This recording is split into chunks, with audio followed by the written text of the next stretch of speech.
우리가 지금 즐겁고 반가운 소식이 드문 시대를 살고 있는데요. 이런 때일수록 주님이 주시는 평안을 사모하고 만족하며 감사함으로 살아야 합니다. 세상의 소식에 일희일비하는 것이 아니라 세상을 섭리하시는 주님께 집중하기를 원합니다. 주님 안에 있기에 우리는 안전합니다. 주님 주신 은혜로 우린 평안합니다. 지금 각자의 자리에서 우리 주님을 찬양합시다.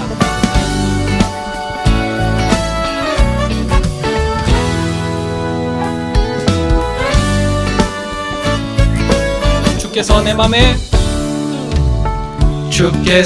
맘에 두신 기쁨은 이 세상 즐거움 비교할 수 없네. 잠깐 있다 사라질 세상의 것과 다른 그 기쁨은 날마다 커져만 가네. 주께서 내 맘에 두신 기쁨은 이 세상 즐거움 비교할 수 없네. 잠깐 있다 사라질 세상의 것과 다른 그 기쁨은 날마다 커져만 가네. 주가 주신 평안이 내 맘에 있어. 주를 향한 찬양이 넘쳐 흐르네. 나를 안전하게 돌보시는 나의 주 하나님, 주를 찬양하리라. 주께서 내 인생 두신 소망은 이 세상 행복과 비교할 수 없네. 어둠 속에 사라질 세상의 것과 다른 그 소망은 날마다 커져만 가네. 주가 주신 평안이 내 맘에 있어. 주를 향한 찬양이 넘쳐 흐르네. 나를 안전하게 돌보시는 나의 주 하나님, 주를 찬양하리라. 주가 주신 평안이 내 맘에 있어. 주를 향한 찬양이 넘쳐 흐르네. 나를 안전하게 돌보시는 나의 주 하나님, 주를 찬양하리라. 주가 주신 평안이 내 맘에 있어. 주를 향한 찬양이 넘쳐 흐르네. 나를 안전하게 돌보시는 나의 주 하나님, 주를 찬양하리라.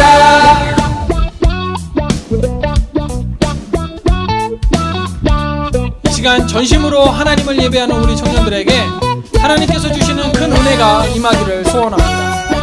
주가 주신 힘으로 말미암아 어려운 시기임에도 불구하고 기쁨으로 살아가는 하나님의 건강한 백성들 되기를 축복합니다. 할렐루야.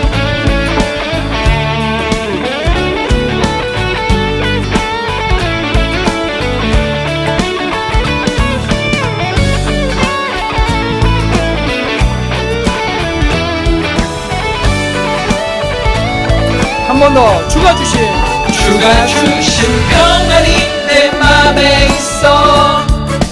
주를 향한 찬양이 넘쳐 흐르네. 나를 안전하게 돌보시는 나의 주 하나님, 주를 찬양하리라. 주가 주신 평안이 내 맘에 있어.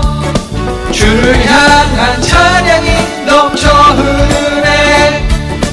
나를 안전하게 돌보시는 나의 주 하나님, 주를 찬양하리라. 우리에게 은혜 베푸시는 하나님, 우리가 하나님의 이름을 찬양하고 하나님을 예배합니다. 형식적인 시간이 아니라 마음을 다한 예배의 시간이 되게 우리를 주장하여 주시옵소서. 예수님의 이름으로 기도합니다. 아멘.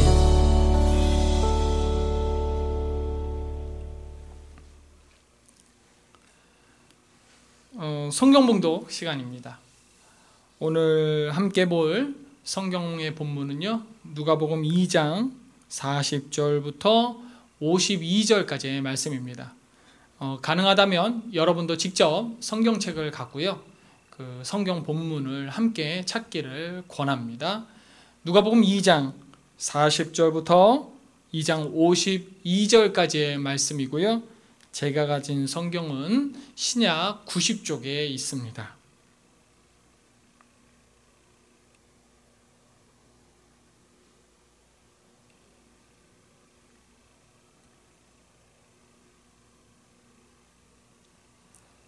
누가복음 2장 40절부터 52절까지의 말씀, 우리 말씀을 우리 한 목소리로 합독하겠습니다. 시작.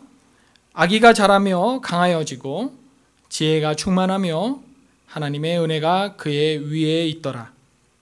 그의 부모가 해마다 유월절이 되면 예루살렘으로 가더니 예수께서 12살 되었을 때에 그들이 이 절기의 관례를 따라 올라갔다가 그 날들을 마치고 돌아갈 때에 아이 예수는 예루살렘에 머무셨더라.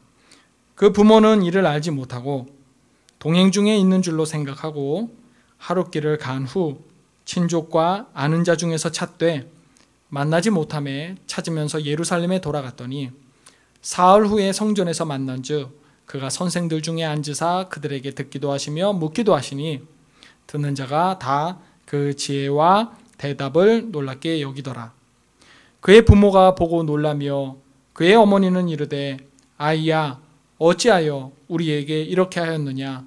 보라 네 아버지와 내가 근심하여 너를 찾았노라. 예수께서 이르시되 어찌하여 나를 찾으셨나이까. 내가 내 아버지 집에 있어야 될 줄을 알지 못하셨나이까 하시니 그 부모가 그가 하신 말씀을 깨닫지 못하더라. 예수께서 함께 내려가사 나사렛에 이르러 순종하여 받드시더라. 그 어머니는 이 모든 말을 마음에 두니라. 예수는 지혜와 키가 자라가며 하나님과 사람에게 더욱 사랑스러워 가시더라. 아멘.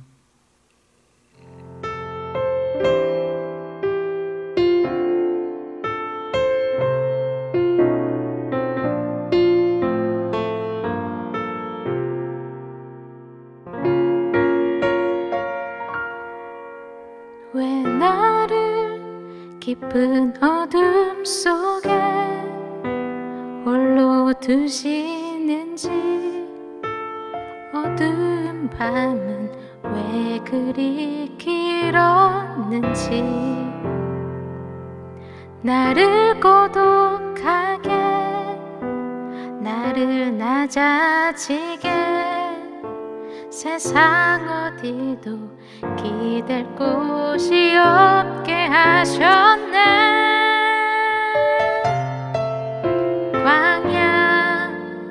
광야에 서 있네.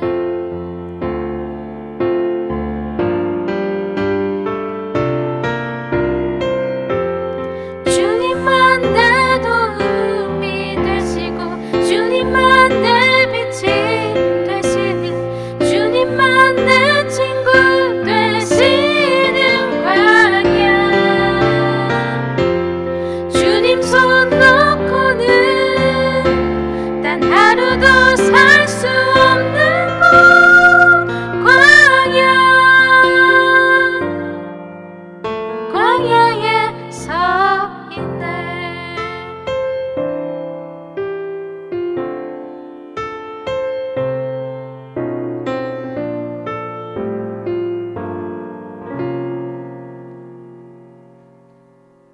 왜 나를 깊은 어둠 속에 홀로 두시는지, 어두운 밤은 왜 그리 길었는지, 나를 고독하게 나를 낮아지게 세상 어디도 기댈 곳이 없게 하셨네.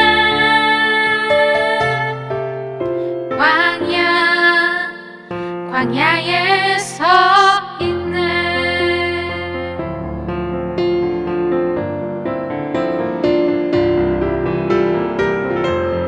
주님만 내 도움이 되시고 주님만 내 빛이 되시는 주님만 내 친구 되시는 광야. 주님 손 놓고는 단 하루도 살 수 없는 곳 광야.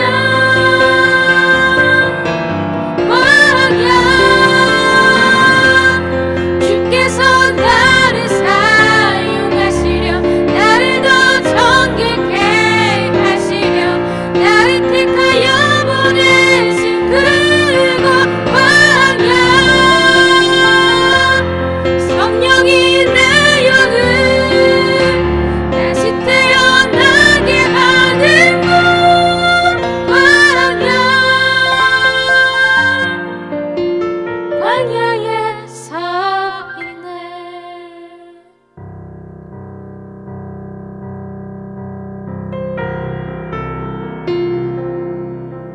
내 자가 산산이 깨지고 높아지려 했던 내 꿈도 주님 앞에 내어놓고 오직 주님 뜻만 이루어지기를 나를 통해 주님만 드러나시기를.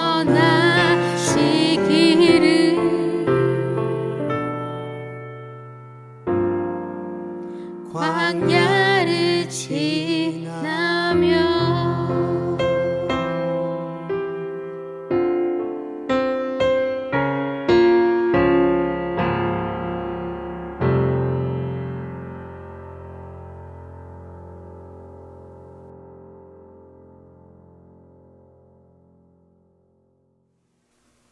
네, 청년부 예배가 더욱 풍성할 수 있도록 우리 희정자매가 특별 찬양으로 섬겨줘서 고맙습니다. 찬양의 가사가 우리의 한 사람 한 사람의 고백이 되어서 우리를 통해 주님만 드러날 수 있기를 소망합니다. 오늘은 이제 예수님 어린 시절에 대한 말씀을 나눌 겁니다. 본문 내용을 보면요, 예수님이 12살 되던 해 6월절에 예루살렘 성에 가셨을 때 있었던 한 사건이 나와요. 6월절은 유대민족 최대의 명절이죠. 이제 곧 있으면 우리도 추석인데 우리는 명절에 주로 무엇을 하죠? 네, 핵심은 제사죠. 조상에 대한 제사. 온 가족이 한자리에 모여서 돌아가신 조상들께 제사하는 거죠. 유대인들도 비슷합니다. 다만 제사의 대상이 다를 뿐이에요. 자기들 조상에게 제사하는 것이 아니라 하나님께 제사하는 거고요. 하나님께 제사하는 것이니까 당연히 하나님의 집에 가야 하겠죠. 그래서 자신의 일가 친척은 물론이거니와 민족 모두가 성전이 있는 예루살렘으로 모이게 되는 겁니다. 이 시기에 예루살렘은요 정말 많이 북적일 수밖에 없어요. 성전에서는 쉬지 않고 제물들이 계속 드려지겠죠. 또 다른 한쪽에서는 서기관들이나 랍비들이 하나님 말씀을 가르치고요. 어느 정도 일정을 마친 그런 사람들은 그동안 못 만났었던 그 친척들을 만나서 떠들썩하게 잔치도 하고 이제 그렇게 다들 즐거운 시간을 보내요. 우리도 명절에 보면 일가 친척이 어느 한 집으로 모이잖아요. 그것도 참 이제 그렇게 되면 복작복작한데 유대 명절은 온 민족이 예루살렘 성 이 한 곳으로 모이는 거니까 이 6월절 때 예루살렘은 정말 대단했을 것 같아요. 이런 6월절에 요셉과 마리아는요 12살 된 소년 예수를 데리고 예루살렘 성에 이제 간 겁니다.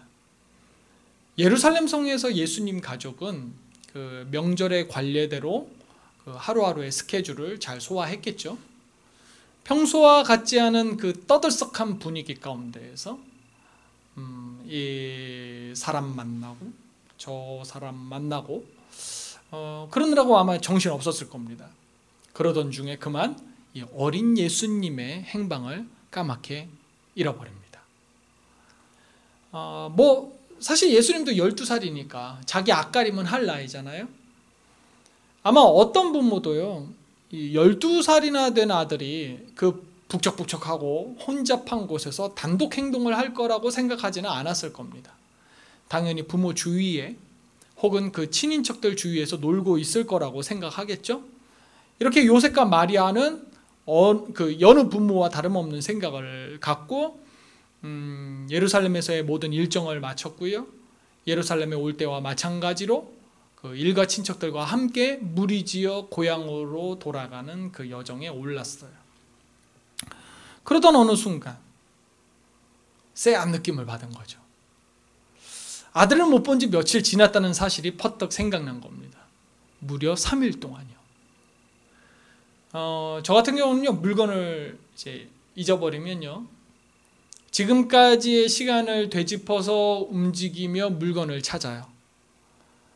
방금 전에 사무실을 갔었고, 사무실에서 요래요래 시선을 옮겼었고, 또 그전에는 화장실을 갔었고, 그전에는 지하 예배실에 갔었고, 뭐 이런 식으로요. 아마 요셉과 마리아도 이 아들 예수, 소년 예수를 찾으러 이렇게 움직였던 것 같아요.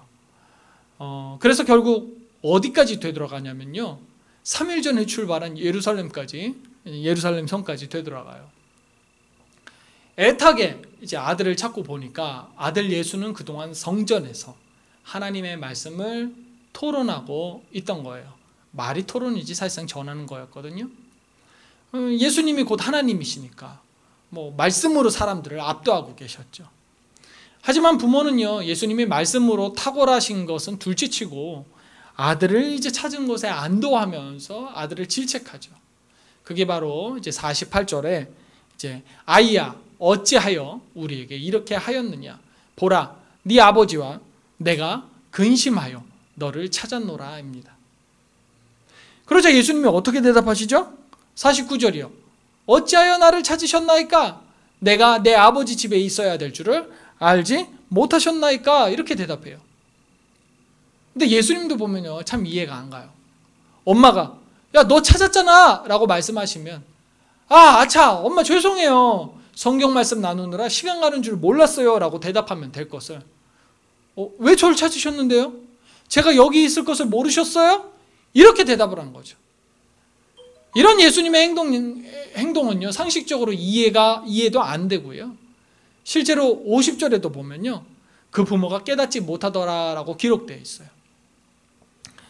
여러분, 그 상식적으로 12살 된 아이는 그 부모 곁에 있어야 되는 것이 옳아요. 아무리 성전이 안전하고 또 말씀을 토론하는 것이 좋아도요, 12살짜리가 부모의 허락도 없이 3일간이나 떨어져 있는 거 말도 안 돼요. 그 3일 동안 그 먹고 자는 문제는 또 어떻게 해결하려고 그렇게 해요. 여기서부터 우리는요, 성경의 그 기록과 그 내용을 잘 살펴봐야 하는데요. 먼저 요셉과 마리아를 비롯해 오늘의 그 우리는요, 예수님의 행동을 이해하기가 쉽지가 않다는 겁니다.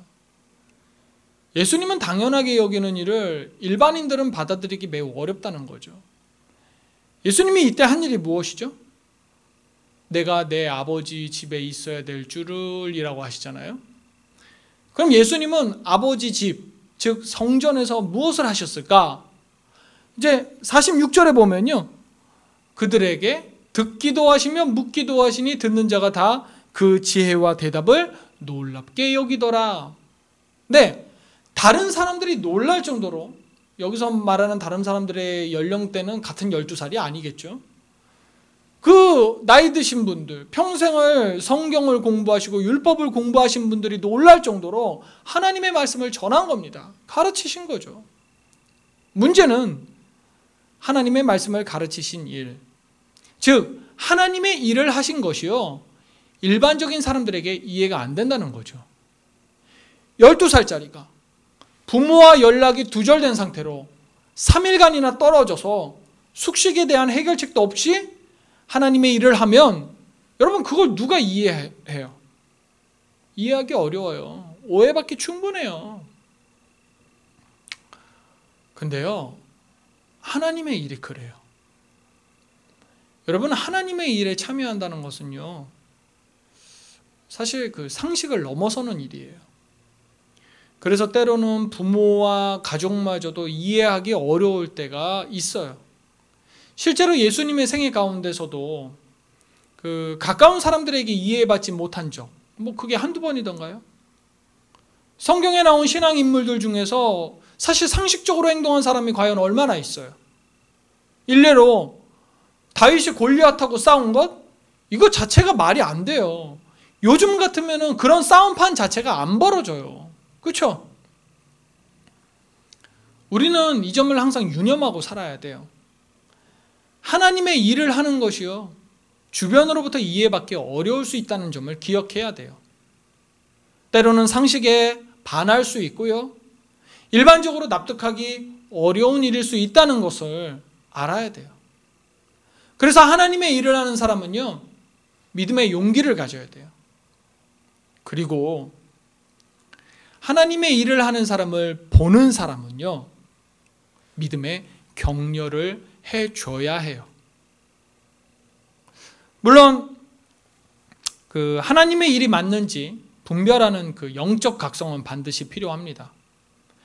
하나님이 원하시는 일이 아닌데 그 자기 자신의 신념에 가득 찬 것을 하나님의 뜻인 양 스스로 도취되어서 독단으로 일을 진행한다던가, 혹은 진짜로 하나님의 일인데 그걸 막아서거나, 이렇게 함으로 공동체에 분란을 가져오는 그 반역적인 행위는 없어야 돼요. 그래서 자신의 민감한 이 영성을 위해서 쉬지 말고 기도해야 되는 거죠.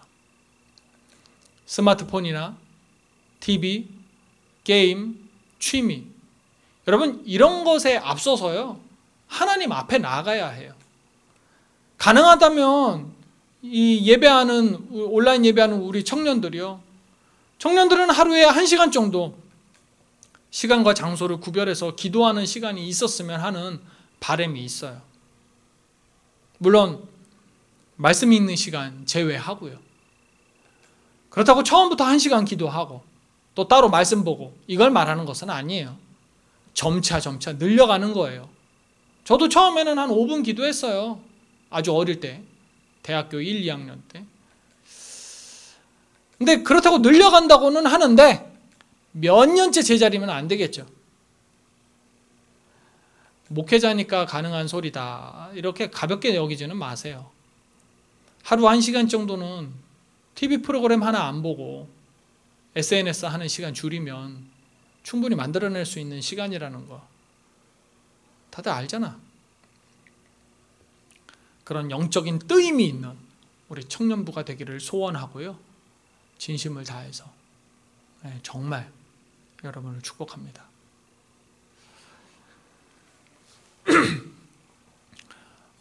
우리 주변에 소년 예수 같은 사람이 있으면요, 이 사회는 그 사람을 주목하기 마련이에요.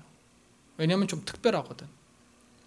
근데 그 특별함이 유별나 보이고요, 기존의 상식을 뒤엎는 행동으로 반복이 되면 사람들은 불편해하고 결국 그 사람은 그 사회에서 격리되는 수순을 밟게 돼요. 그리고 낙인 찍습니다. 미칠 광에 믿을 신, 광신이라고요. 아무리 하나님의 일을 한다고 한들 광신도라고 낙인 찍힌 상황에서는요, 어떤 영향력을 발휘할 수가 없어요. 그럼 자칫하면 광신도로 이렇게 찍힐 수 있는 상황에서 예수님은 어떻게 행동하셨을까? 사실 이게 해결이 되어야 되는 문제죠. 52절입니다. 예수는 키가 자라가며 하나님과 사람에게 더욱 사랑스러워 가시더라. 네, 더욱 사랑스러워지셨어요. 예수님은 다른 사람들에게 유별난 아이 또는 이해 못할 아이로 주목받을 만한 상황에서도요, 사랑스러움을 잃지 않으신 겁니다. 12살 소년이 사랑스러워지려면 어떻게 하면 될까? 51절, 예수께서 순종하여 받드시더라. 누구한테 순종해요? 누굴 받들어요? 당연히 부모님이죠. 소년으로서 부모의 권리에 순종하며 잘 받드는 것, 그것이 12살 된 아이의 할 일이고요. 이렇게 자신의 할 일을 다 하면 누구나 사랑스럽게 바라볼 수밖에 없는 거죠. 그럼 질문이요. 이게 참 중요한 질문인데, 어떻게 하면 세상의 반대에 부딪히면서도 그 주변 사람들에게 사랑을 받을 수 있을까? 예수님의 그 생애를 우리의 모범으로 좀 살펴보자면, 예수님 당신의 그 사역 기간 내내 죄인들과 병자들과 가난한 자들 그리고 약자들 편에 서신 분이라는 것을 우리가 알 수 있잖아요. 선생으로 불리던 이 예수님이 이런 자들을 위해서 사역한다라는 것은요, 당시의 기본적인 상식과 가치관에 부합하지 않았어. 그래서 예수는 분명히 탁월하고 뛰어난 비범함이 있었음에도 당시의 종교 지도자들에게 배척당한 거야. 그러니 우리도 예수 그리스도처럼 살고 그분의 성품을 내 안에 온전히 이식을 한다면 이 땅에서 배척당하는 것이 당연해. 요한복음 15장 19절, 내가 너희를 세상에서 택하였기 때문에 죄송합니다. 내가 너희를 세상에서 택하였기 때문에 세상이 너희를 어떻게 한다? 미워하였느니라. 미워하느니라. 내가 하나님의 일을 하는 것으로 말미암아 세상이 날 미워하지 않는다? 날 미워하지 않으면요, 그게 더 이상한 거예요. 난 분명히 지금 하나님의 일이라는 것을 하고 있는데 세상이 날 응원하고 있어. 그러면 내가 하는 하나님의 일을, 일하는 마음을, 그 마음의 본질을 다시 돌아봐야 해. 다른 것이 끼어들어 있는 것은 아닌지. 그렇다고 이제 세상의 가치관에 순응한다고 해서 이 세상이 끝까지 우리를 박수 쳐주나요? 아니죠. 일시적으로 날 지지해 줄 수 있을지는 몰라도, 지지해 줄지는 몰라도 사실 우리의 연약함으로 인해 우리는 계속적으로 공격받을 수밖에 없어요. 그리스도의 주요 가치가 무엇인가요?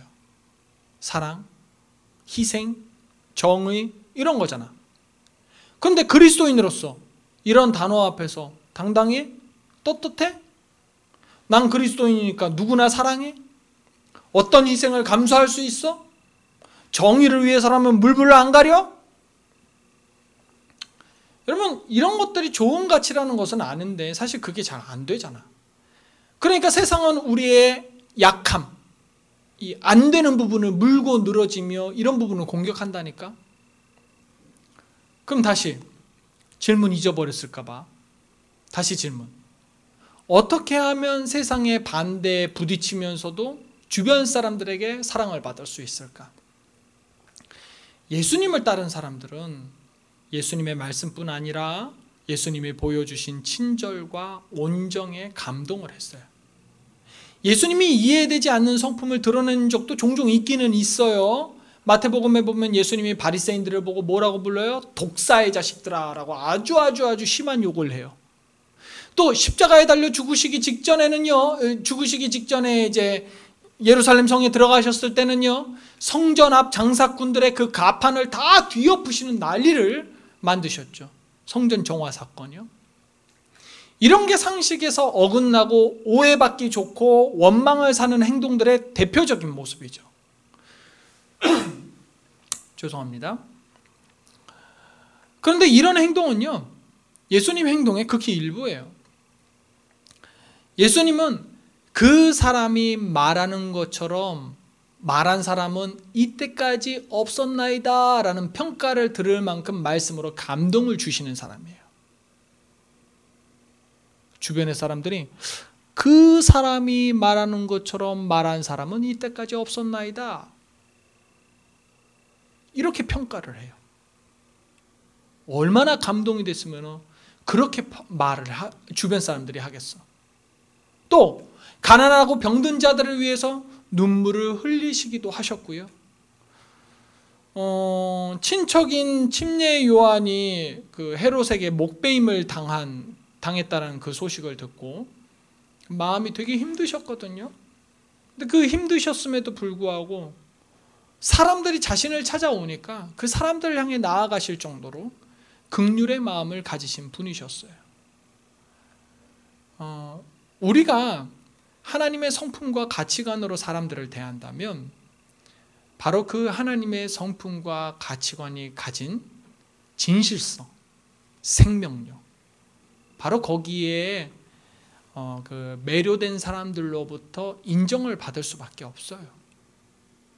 사람들 대부분이 나의 평상시 진실성과 신실함을 인정하는데 내가 종종 그들이 이해 못할 행동을 해. 그러면 그들도 좀 거북하고 불편하지만 우선은 지켜본다니까. 왜냐하면 내가 그동안 쌓아둔 신뢰가 있잖아. 하나님의 성품과 가치관을 바탕으로 한 진실성에 담보되어 있으니까. 근데 오해하지는 마세요.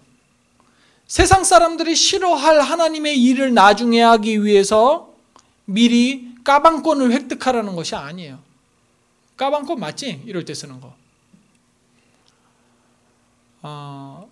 우리 주변 사람들의 사랑을 받기 위해 이미 갖추라고 명령받은 성품들이 있어요. 외워보면 알죠? 사랑과 희락과 화평과 오래 참음과 자비와 양성과 충성과 온유와 절제. 이게 뭐예요? 성령의 열매죠. 또 있어요. 베드로 후서에는요, 그러므로 너희가 더욱 힘써 너희 믿음의 덕을, 덕의 지식을, 지식의 절제를, 절제의 인내를, 인내의 경건을, 경건의 형제 우애를, 형제 우애의 사랑을 더하라. 즉 그리스도인으로서의 미덕을 갖추어야 해요.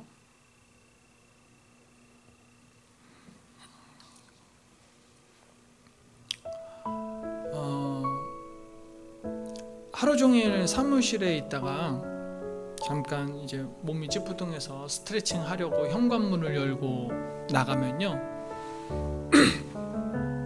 왠지 눈치가 보여요. 교회 앞을 이렇게 지나다니는 사람들이나 신호대기하고 차 안에서 있는 사람들의 그 나를 향한 시선이 느껴져요. 그럼 얼른 다시 들어와요. 그리스도인이, 그리고 교회가 더 이상 모범이나 미덕이 되지 못하는 시대에 이제 접어들었어요. 내가 그리스도인이라는 것이 부담스러운 시대예요. 큰일이죠. 여러분, 이게 어떻게 해야 회복이 될까요? 아니, 사실 회복이라는 말이 맞기는 한 걸까요? 우리 한국의 기독교 신앙과 교회는 처음부터 골마 있었던 것은 아닌가.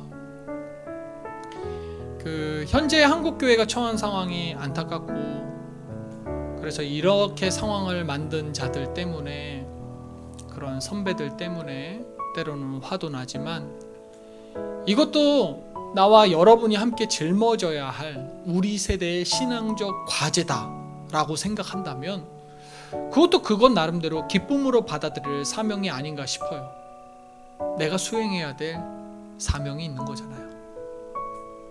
그 사명을 다하기 위해 우리는 소년 예수가 되어야 하고요, 그렇게 사랑스러워 가시던 예수의 성품을 본받아서 우리는 살아야 돼요. 모든 면에서 자신에게 엄격해지고 타인에게 너그러워집시다. 친절하고 온화하게, 자기 말에서요 가시를 다 빼고요, 소리를 좀 더 낮추고 다른 사람에 대한 평가를 유보합시다. 그러나 가장 중요한 것은요, 하나님 앞에 나아가는 것을 귀찮아하지 않으며 이 세상이 관심 두는 것, 사람들이 따르는 것, 그것들로부터 초연해질 수 있는 그런 구별됨이에요. 드라마 못 봐서 친구들과 함께 수다 떨지 못하는 것에 소외감을 느끼는 것이 아니라 남들이 모르는 그 하나님과의 친밀함만으로 만족함을 느낄 수 있는 그런 사람, 그 구별됨으로 하나님의 일을 하고, 그래서 하나님에게 사랑스러워가고 결국엔 다른 사람들조차도 자기 자신과 무언가 다른 초연함을 가진 여러분 한 사람 한 사람에게서 그 신앙적인 아우라를 느끼게 해줄 수 있는 그런 사람. 여러분이 그런 사람이 되기를 마음을 다해서, 정성을 다해서 주님의 이름으로 축복합니다. 기도하겠습니다.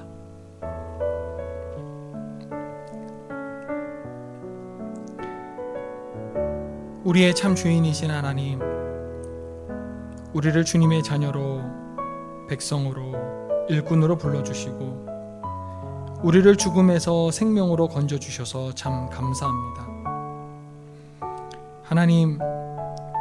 하나님의 자녀로서의 삶이 언제는 쉬웠습니까마는 오늘날은 더욱 힘든 현실을 마주하게 되었습니다.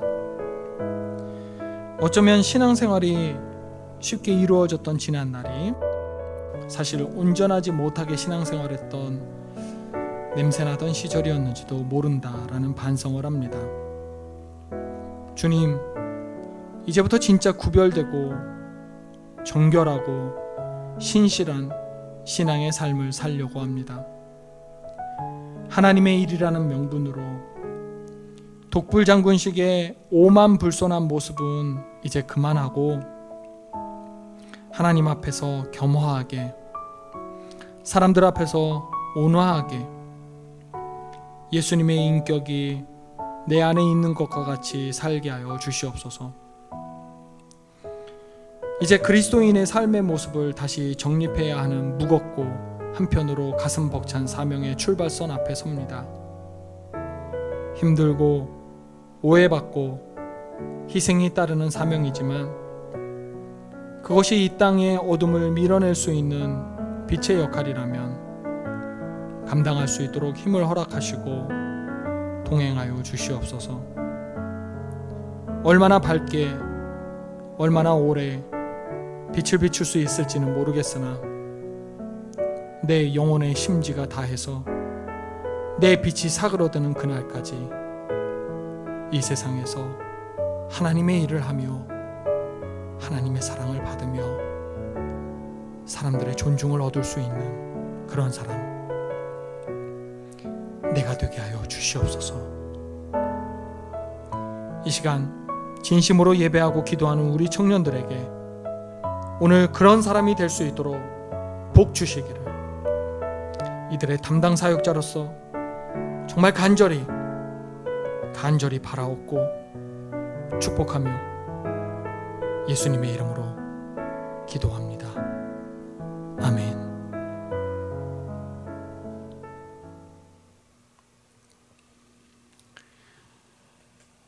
주기도문 하시고 9월 13일 청년부 예배를 폐회하겠습니다.